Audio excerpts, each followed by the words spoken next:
नमस्कार, मैं आचार्य धनंजय आप सभी दर्शकों का स्वागत है हमारे विशेष कार्यक्रम एस्ट्रो चक्र में। आज हम लोग रक्षाबंधन के त्योहार के विषय में चर्चा करेंगे और आज हम लोग कार्यक्रम का शुभ आरंभ करते हैं इस भ्रम को दूर करते हुए कि रक्षाबंधन की सही तिथि क्या है।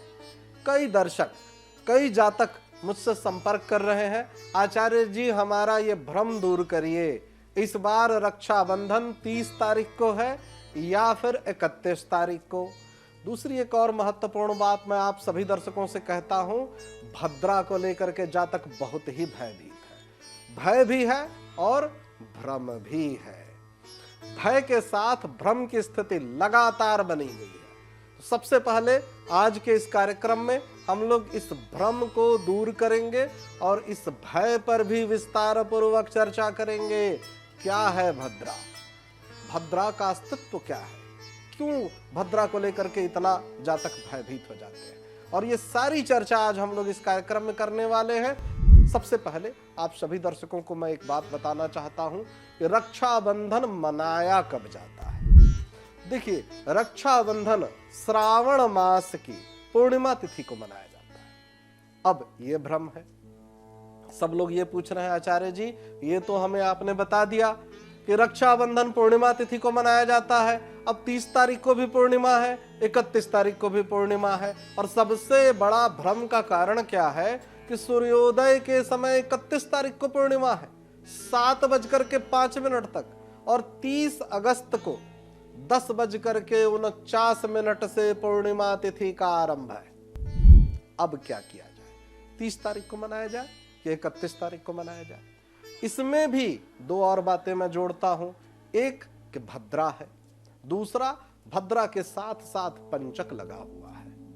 देखिए, आप सभी दर्शकों को मैं ये बात विस्तार पूर्वक बताता हूं कि श्रावण मास की पूर्णिमा तिथि रक्षाबंधन के लिए यही विधि विधान में इसी की मान्यता है। लेकिन जब भद्रा हो जाता है, भद्रा को दो संदर्भों में बड़ा महत्वपूर्ण माना गया है। अक्सर हम लोग देखते हैं होलिका दहन, होली मनाते समय, और दूसरा रक्षाबंधन। इन दोनों त्योहारों में भद्रा का विशेष रूप से महत्व हो जाता है। और इस बार की जो भद्रा लगी हुई है, ये बड़ा ही नकारात्मक योग का निर्माण कर रहा है। पंचक भी अपने आप में, ज्योतिष शास्त्र में, पंचांग में इसकी जो व्याख्या मिलती है, ये बड़ा ही नकारात्मक है। भद्रा सुबह 10:59 से लग जा रही है और शाम को 9:01 तक व्याप्त है। आप सभी दर्शकों से मैं ये भ्रम दूर करता हूं। 30 तारीख को ही हम लोग रक्षाबंधन का त्योहार मनाएंगे। जो विशेष शुभ मुहूर्त है वो 9:01 के बाद से है, 11:13 तक प्रभावी, और भद्रा की जो स्थिति है वो 9:01 तक है।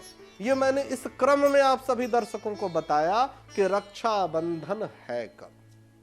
कई जातक इस बात को लेकर के संशय में रहते हैं कि आचार्य जी अक्सर आप लोग कहते हैं कि उदया तिथि सर्वदा मान्य है। बिल्कुल, अलग अलग विद्वानों का मत है, तो ये भ्रम आप दूर कर लीजिए। 30 तारीख को भी आप रक्षाबंधन मना सकते हैं। रात्रि में 9:02 से अगले दिन 7:05 तक मान है पूर्णिमा तिथि का। तो आप निसंकोच, बिना किसी संशय के, बिना किसी भय के 30 तारीख से लेकर के 31 तारीख के सुबह 7:05 तक धूमधाम से रक्षाबंधन का त्योहार आप मनाइए। अब मैं कार्यक्रम में आगे चर्चा करता हूं कि रक्षाबंधन होता क्या है। कई बार हम लोग सभी व्रत, सभी अनुष्ठानों को, सभी त्योहारों को धूमधाम से मनाते तो रहते हैं, लेकिन इसके विषय में हमें कोई विशेष जानकारी नहीं होती। आज मैं विस्तार से इस विषय पर चर्चा करना चाहता हूं कि रक्षाबंधन है क्या। सदैव से ब्राह्मण प्राचीन काल से किसी भी अनुष्ठान में रक्षा सूत्र बांधते आए हैं। रक्षाबंधन होता क्या है? लाल रंग का धागा हम सब ने देखा होगा। किसी भी पूजा पाठ अनुष्ठान में पंडित जी हमेशा पूजा की विधियों के दौरान पुरुष जातकों के दाहिने हाथ में बांधते हैं और महिला जातकों के बाएं हाथ में बांधा जाता है। उसी रक्षा सूत्र को ही रक्षाबंधन कहते हैं।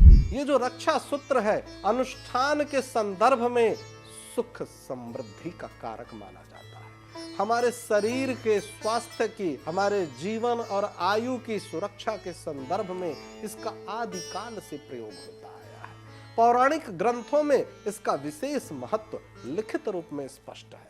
धार्मिक और पौराणिक कथाओं में इसका प्राचीन काल से जिक्र मिलता है। मैं एक कथा का जिक्र आप सभी दर्शकों से करना चाहता हूं। राजा बलि की जब तीनों लोक विष्णु जी ने दे दिया था, तो मां महालक्ष्मी ने देखा कि बड़ा लंबा समय बीत गया है और विष्णु जी लोक में अपने वापस नहीं आए, क्योंकि वो तो दे चुके थे बलि को। फिर लक्ष्मी जी को आचार्यों ने यह बताया कि रक्षा बंधन एक ऐसी प्रक्रिया है कि इसमें बहन जो कुछ भी दक्षिणा में मांगे, भाई देने के लिए बाध्य होता है। लक्ष्मी जी ने इसी नियम का पालन किया और राजा बलि से कहा कि विष्णु जी को उनका लोक लौटा दीजिए। और इस कथा का संदर्भ जो लिखित रूप से में पुराणों में जो आता है, यह अपने आप में स्पष्ट करता है कि रक्षा बंधन का त्योहार बहनों को वो अधिकार देता है और तभी से भाई बहन एक दूसरे के इसमें ये त्योहार मनाया जाने लग गया। ये केवल भाई बहन के संदर्भ में नहीं है, यहां तक कि शास्त्र कहता है कि पिता अपनी छोटी पुत्री को रक्षा बंधन बांधते थे। प्राचीन काल में वृक्षों को बांधा जाता था, देवी देवताओं को बांधा जाता था। ये पुराणों में, शास्त्रों में लिखित रूप से है और आज भी कई विद्वान इस प्रक्रिया का पालन करते हैं। अपने अपने गुरु को राखी बांधते हैं और गुरु से अपनी सुरक्षा, अपनी देखभाल के लिए अनुरोध करते हैं। ये शास्त्रों में विधान है। बहनें तब से, जब से मां महालक्ष्मी ने इस प्रक्रिया का पालन किया, आचार्यों के हिंद निर्देश पर इस प्रक्रिया का पालन किया, उसके बाद इसका जिक्र आता है महाभारत काल में। महाभारत काल में भी एक छोटी सी घटना का मैं जिक्र करना चाहता हूं। द्रौपदी जी के संदर्भ में भगवान श्री कृष्ण जी को एक लाल रंग के कपड़े को बांधने का एक विधान का जिक्र आता है, जिसके संदर्भ में भगवान श्री कृष्ण जी ने उनके चीर हरण में उनकी सुरक्षा की। और यह घटनाक्रम सीधे सीधे रक्षा सूत्र से संबद्ध है। जब हम आधुनिक इतिहास और आधुनिक भारतवर्ष की चर्चा करते हैं, जो ये तो हमारा पौराणिक है, धार्मिक घटनाक्रम है, तो उसमें महारानी कर्णावती ने हुमायूं को राखी भेजी थी और अपनी सुरक्षा के लिए विशेष रूप से आग्रह किया था। कहते हैं इतिहास में यह लिखित रूप से है कि हुमायूं ने इस प्रण को पूरा भी किया था। और रक्षा बंधन का एक अपने आप में गरिमामयी इतिहास है। इसकी अपनी एक विशिष्ट गरिमा है। ये बांधते समय ही भाई ये प्रण ले लेते हैं कि अपनी बहन की किसी भी तरह से हमें सुरक्षा करनी है, और ये क्रम लगातार चलता चला आया। आज भी हम सभी लोग राखी बंधवाते समय बोलचाल की भाषा में इसी रक्षा सूत्र को हम लोग राखी कहते हैं। राखी बंधवाते समय भाई आज भी अपनी बहनों को ये प्रॉमिस करते हैं, ये वादा करते हैं कि तुम्हारी देखभाल मैं करूंगा, अपने प्राणों के बल पर भी, चाहे मेरे प्राण चले जाए, तुम्हारी सुरक्षा का प्रण लूंगा। जातक मुझसे पूछते हैं, आचार्य जी हम लोग वैसे तो रक्षाबंधन मनाते हैं, लेकिन इसकी कोई सटीक विधि आप हमें बता दीजिए। इसमें पूजन की सामग्री क्या क्या होती है? जब सामग्री का जिक्र होता है तो सनातन धर्म में जितनी सामग्रियां पूजन में होती हैं वो बड़ी सरल सी है। धूप, दीप, नैवेद्य, अक्षत, पुष्प, नारियल, रोली, घी, छोटी छोटी और भी कई सामग्रियां होती हैं, जैसे कि कपूर है, अलग अलग धूप बत्ती है, कई ऐसी छोटी छोटी सामग्रियां होती हैं। आप सारी सामग्रियों को जो कुछ भी आपके पास उपलब्ध हो पाए एक थाल में सजा लें। मुझसे हमेशा जातक पूछते हैं, आचार्य जी इसमें जो एक विधान है क्या ये लोकाचार में है या शास्त्रों में है? नहीं, ये लोकाचार में नहीं है, ये शास्त्रों में है कि बहन जब आपके लिए रक्षा सूत्र की विधि का पालन करती है तो आपको उनको उपहार स्वरूप कुछ न कुछ देना चाहिए। खाली हाथ रक्षाबंधन के नियमों का पालन नहीं करना चाहिए। उनको दक्षिणा देने का विधान है। कुछ ना हो पाए तो नारियल ही हाथ में रख लीजिए। दूसरी एक महत्वपूर्ण बात, दिशा को लेकर के जातक भयभीत हो जाते हैं, मन में भ्रम हो जाता है। आचार्य जी इस विधि का पालन करते समय किस दिशा की तरफ मुख रखा जाए? जातक जिसके हाथ में, जिसकी कलाई में रक्षा सूत्र बांधना है, उनका मुख पूरब की तरफ रहेगा। जो बहनें होंगी उनका मुख पश्चिम की तरफ रहेगा। सीधी सी बात है कि जब भाई पूरब की तरफ मुख रखेंगे तो उनके हाथ में रक्षा सूत्र बांधते समय बहनों का मुख अपने आप स्वतः पश्चिम की तरफ ही हो पाएगा।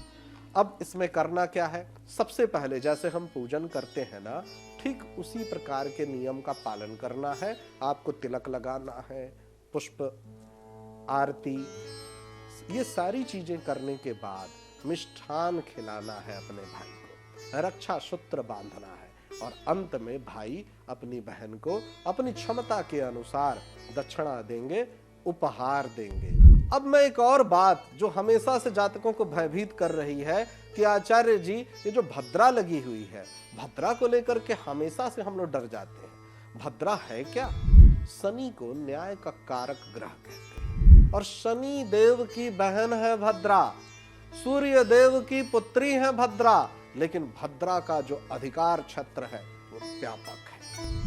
इस बार जो भद्रा का प्रभाव है रक्षाबंधन पे वो नकारात्मक है, ऐसा पंचांग में, ऐसी व्यवस्था में लिखित रूप से स्पष्ट है। और यही कारण है कि सभी विद्वान इस बात के लिए मना करते हैं, वर्जना करते हैं कि भद्रा काल में रक्षाबंधन का त्योहार नहीं मनाना चाहिए। कई जातक मुझसे पूछते हैं कि आचार्य जी यदि भद्रा में रक्षाबंधन मना लिया जाए तो क्या क्या बुरा प्रभाव पड़ेगा? देखिए, इसको लेकर के बिल्कुल भ्रम में या इस प्रकार का कोई अंधविश्वास मस्तिष्क में ना रखें। जैसे हम लोग कहते हैं राहु काल या अलग अलग ग्रहों के दुष्प्रभाव के लिए, ठीक उसी प्रकार से पंचांग की गणना है।